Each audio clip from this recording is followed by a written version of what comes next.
Feel खाने बने हुए हैं, जो सब समय घोड़े, हाथी और रथों की भरी रहती है।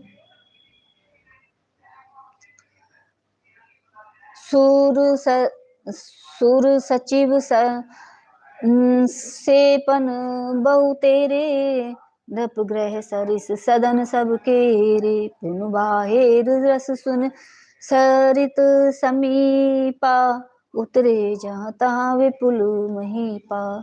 बहुत से सूरवीर मंत्री और सेनापति है, उन सबके घर में राजमहल सखी हैं। वे नगर के 12 तालाब और नदी के निकट जहाँ तहाँ बहुत से राजा लोग उतरे हुए डटेल डाले हैं, डेरा डाले हुए हैं। देखी अनूप एक अब राई, सब सुपास भय भांति सुभाई, कौशिक करे मोर मनुमाना, राई रघुवीर सुनाना। वही आमों का एक अनुपम बाग देखकर जहाँ सब प्रकार के सुभीते हैं और जो सब तरह से सुहावना था, सर विश्वामित्र जी ने कहा, हे राजन रघुवीर, मेरा मन कहता है कि यहीं रह जाए। भले ही नाथ कही कृपा निकेता, उतरे जहाँ मुनि बंद समेता।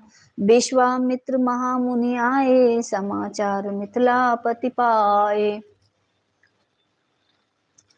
कृपा के धाम श्री रामचंद्र जी बहुत अच्छा स्वाभिमान कहकर वहीं मुनि के समूह के साथ ठहर गए।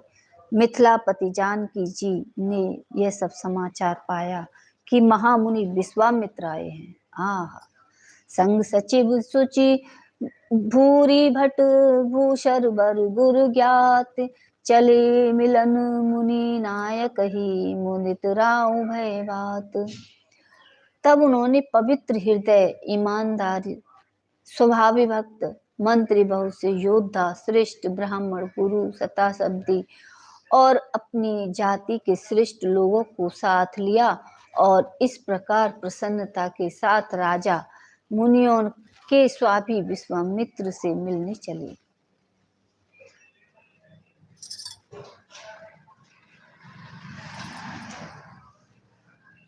कुशल प्रसन्न कही बारहि बारा, विश्वामित्र पंडप ही बैठारा। तेहि अवसर आए दो भाई, गए रहे देखन फुलवारी। राजा ने मुनि के चरणों पर मस्तक रख कर प्रणाम किया। मुनि के स्वामी विश्वामित्र प्रसन्न होकर आशीर्वाद दिया। फिर सारी ब्राह्मण मंडली को आदर सहित प्रणाम किया और अपना बड़ा भाग्य जानकर राजा अभिनंदन आनंद रहित हुए।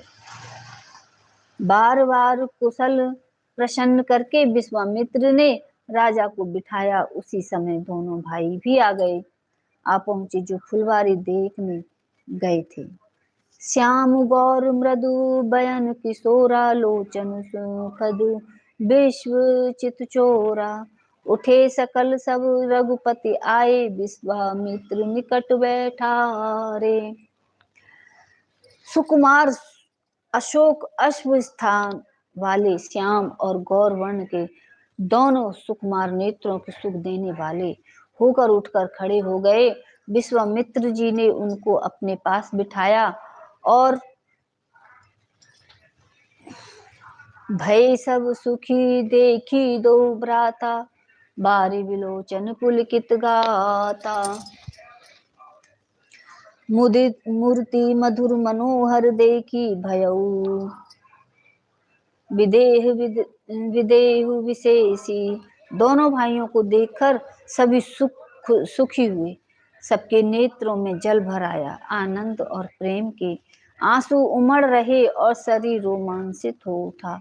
राम जी की मधुर मनोहर मूर्ति को देखकर विदेह जनक विशेष रूपी से विद्रेह देखकर सुध बुध रहित हो गए।